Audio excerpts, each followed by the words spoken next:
عشق و محبت جو ہوتا ہے وہ اندر سے تلاطم پیدا کرتا ہے، وہ ایسے خاموش سست نہیں ہوتے، عشق ایک الگ ہی چیز ہوتی ہے۔ اسی لیے کہتے ہیں عشق اور مشک چھپائے نہیں چھپتا۔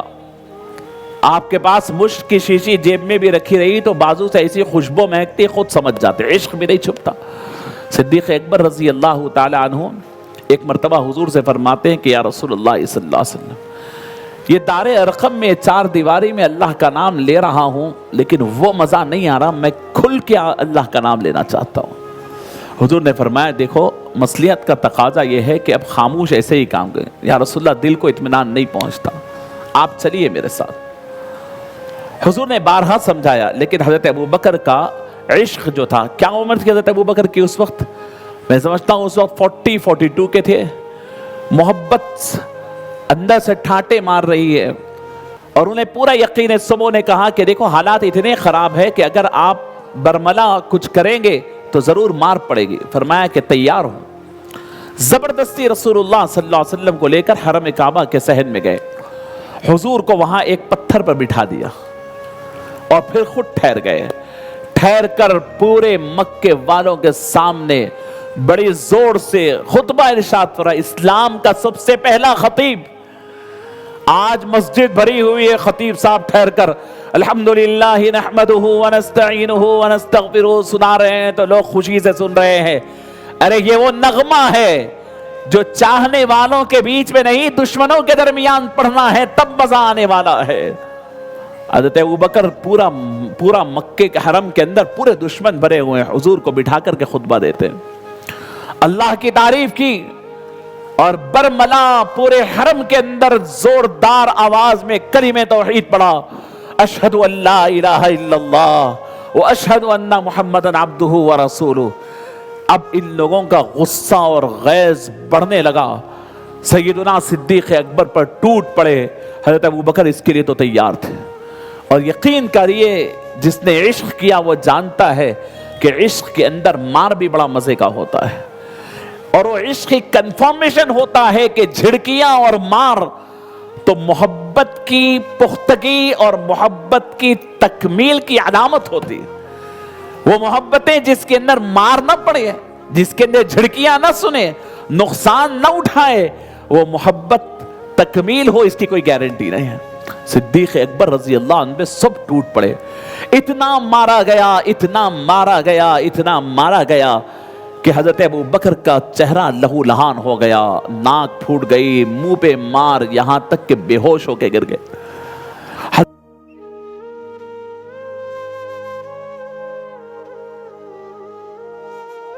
حضرت عباس رضی اللہ تعالیٰ عنہ دوڑتے ہوئے آئے، آ کے فرمایا کہ یہ کیا کر رہے ہو؟ اگر ابوبکر کی خدا نخواستہ جان نکل گئی تو پھر مکے میں خون خرابہ ہو جائے گا۔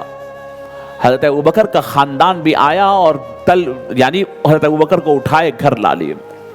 سیدنا ابوبکر کو جب گھر لائے دیکھا کہ بے ہوش ہے، ہوش نہیں آ رہا ہے، تو یہ لوگوں کو بڑی تکلیف ہوئی، باوجود یہ کہ پورے خاندان والے ابھی مشرک کافر ہے، نکل کر حرم کے اندر آ کر ان کے خاندان والے اعلان کرتے ہیں کہ خبردار، اگر ابوبکر اس حالت میں مر جاتے ہیں تو ہم تو ابوبکر کا قصاص لیں گے اور فلاں خاندان کے فلاں آدمی کو مار کر رہیں گے۔ وہ بڑا ہنگامہ، اب پورے خاندان والے لپٹے ہوئے ہیں، حضرت ابوبکر کا علاج کیا جا رہا ہے، پانی ڈالا، پورا دن گزر گیا، پورے دن حضرت ابوبکر بے ہوش رہے۔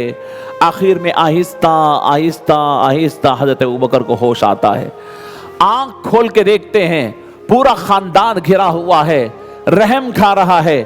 حضرت ابوبکر جیسے آنکھ کھولتے ہیں تو ایک جملہ فرماتے ہیں، ما فعل برسول اللہ صلی اللہ علیہ وسلم، ارے بتاؤ میرے محبوب کہاں ہے اور کیا حال میں ہے؟ سبوں کو غصہ آیا کہ جس شخصیت کی وجہ سے اتنے مار کھایا اور ہم اٹھا کر لائے، ہم تیمارداری کریں، آنکھ کھولتا ہے تو پھر انہی کا دیوانہ، پورا خاندان چھوڑ کر کے چلا گیا۔ حضرت ابوبکر صدیق رضی اللہ تعالیٰ عنہ، مجھے کہاں مار لگی، کہاں درد ہے نہیں پوچھتے، اماں جان سامنے ہے تو اماں جان سے پوچھتے، اماں مجھے بتاؤ کہ رسول اللہ کیسے ہے اور کہاں ہے؟ اللہ اکبر صلی اللہ علیہ وسلم۔ اماں جان نے کہا، حضرت ابوبکر کی والدہ نے کہا کہ بیٹے مجھے نہیں معلوم، حالات اتنے بگڑ گئے تھے، تمہیں لا لیا گیا، مجھے پتا نہیں ہے۔ حضرت ابوبکر فرماتے ہیں مدن اگر آپ اپنے بیٹے کو سکون میں دیکھنا چاہتے ہیں تو یہ زخموں کی وجہ سے بے چین نہیں ہوں، یہ ماروں کی وجہ سے۔ حضرت ابوبکر کے سر کے اوپر اتنے مار تھے کہ اس کی وجہ سے ہوش نہیں آتا تھا، یہ ماروں کی وجہ سے بے چین نہیں ہوں، مجھے فکر ہے کہ میرے محبوب کا کیا حال ہے۔ فرمایا بیٹے میں کیسے معلوم کروں؟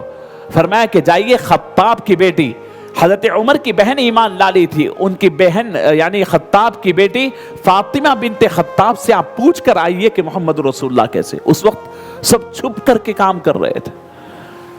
حضرت ابوبکر کی والدہ ان کے پاس گئی، ابھی تھوڑا عصر مغرب کے وقت کا وقت تھا، جا کر کے ان سے پوچھنے لگی تو ان کو یہ معلوم تھا کہ وہ نہیں بتانا ہے، کہاں ہے نہیں بتانا ہے۔ جو دار ارقم ہے وہ ایک خفیہ ہیڈ کوارٹر تھا، کسی کو پتا نہیں تھا۔ تو انہوں نے کہا کہ آپ میرے سے کیوں پوچھ رہے ہیں، میرے کو کیا معلوم؟ کہا کہ نہیں ابوبکر آپ سے پوچھنے گئے، میرے کو نہیں معلوم کہ شاید کسی اور کا پتا دیے، کیونکہ انہیں نہیں بتانا تھا کہ یہ بھی اس تحریک میں شامل ہے۔ جب وہ واپس ہونے لگی تو پوچھتے ہیں کہ اچھا ٹھیک ہے آپ اگر مجھے کہتے ہیں تو میں چل کے ابوبکر سے بات کر لیتی۔ وہ حضرت فاطمہ بنت خطاب آ گئی، حضرت ابوبکر نے پوچھا کہ بتاؤ حضور کیسے ہے اور کہاں ہے؟ اللہ اکبر۔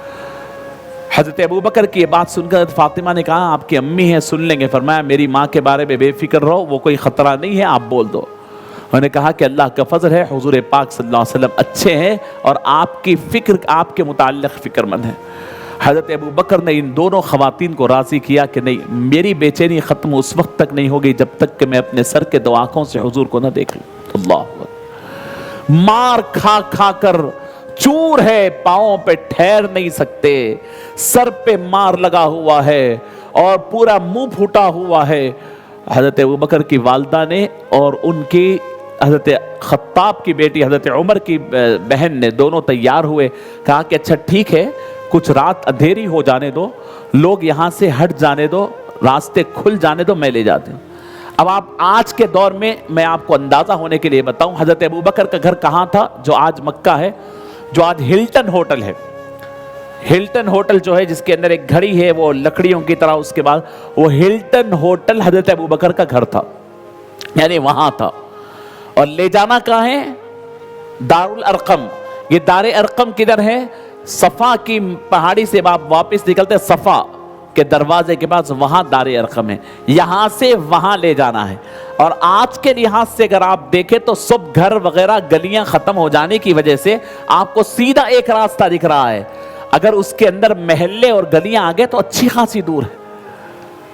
لیکن یہ دونوں خواتین حضرت ابوبکر کے ایک ہاتھ کو ایک خاتون، دوسرے ہاتھ کو دوسری خاتون اپنے موڑوں پر رکھ کر حضرت ابوبکر کو لے کے چل رہی ہیں، تو سیدنا ابوبکر کے پاؤں زمین پہ گھسیٹے جا رہے ہیں۔ کیا عشق و محبت! رات کے اندھیرے میں ایک عاشق کو دوسرے عاشق سے ملانے لے جا رہے ہیں، محبوب کو اپنے حبیب سے ملانے لے جا رہے ہیں، ایک امتی کو اپنے رسول سے ملانے لے جا رہے ہیں، ایک فدائی کو رسول اللہ صلی اللہ علیہ وسلم سے ملانے لے جا رہے ہیں۔ حضرت ابوبکر صدیق رضی اللہ تعالیٰ عنہ جب دار ارقم پہ پہنچتے ہیں، صحابہ وہ کیفیت بیان کرتے ہیں کہ حضرت ابوبکر جب وہاں پہنچے ان کی آواز سن کر حضور دوڑتے ہوئے آئے، حضرت ابوبکر کے اوپر حضور فَأَكَبَّ عَلَى وَجْهِ فرمایا۔ اکبہ جب کہتے ہیں جب پورے جھک کر کے حضرت ابوبکر کو چومنے لگے حضور پاک صلی اللہ علیہ وسلم۔ اللہ! تو پتا چلا کہ اللہ کے نبی پہ مار کھاؤ تو حضور چومتے ہیں، حضور محبتیں کرتے ہیں۔ دنیا تم سے نفرت کرے تو کرے، رسول اللہ کی محبتیں 100% تمہیں حاصل ہوتی ہے۔ شرط یہ ہے کہ تمہارا جسم اللہ کے نبی کی خاطر مار تو کھائے۔ صحابہ کا یہ جذبہ ہوتا تھا، میں آگے بتاؤں گا صحابہ کے کیسے کیسے جذبے ہوتے تھے۔ اللہ اکبر! حضرت ابوبکر صدیق رضی اللہ تعالیٰ عنہ نے موقع کو غنیمت جانا۔ دیکھیے صحابہ کی کیفیت، کیا حضور مجھ سے اتنی محبت کر رہے ہیں، مجھے چوم رہے ہیں، میری پیشانی کو، میرے چہرے کو چوم رہے ہیں۔ حضرت ابوبکر صدیق نے موقع غنیمت جان کے کہا کہ اماں جان یہ میری امی جان ہے، ابھی تک ایمان نہیں، یا رسول اللہ میرے امی جان ہے ابھی تک ایمان نہیں لائے، آپ میری امی جان کی ایمان کی دعا کر دیں۔ اللہ! رسول اللہ صلی اللہ علیہ وسلم نے ہاتھ اٹھا کر حضرت ابوبکر کی امی کے دل میں ایمان آنے کی دعا کی۔ اور بتائیے وہ ماں جو اپنے بیٹے کو ایک عظیم ذات پر فدا ہوتے ہوئے اتنا دیکھنے کے بعد جو منظر خوبصورت دیکھ رہے تھے ان کے دل تو آلریڈی ایمان لا چکا تھا. حضور نے دعا فرمائی تو حضرت جاتے وقت 2 ایمان والے تھے, آتے وقت 3 ایمان والے ہو کر کے واپس ہوتے. عزیزان گرامی, اسی طرح حضرت ابو ذر غفاری رضی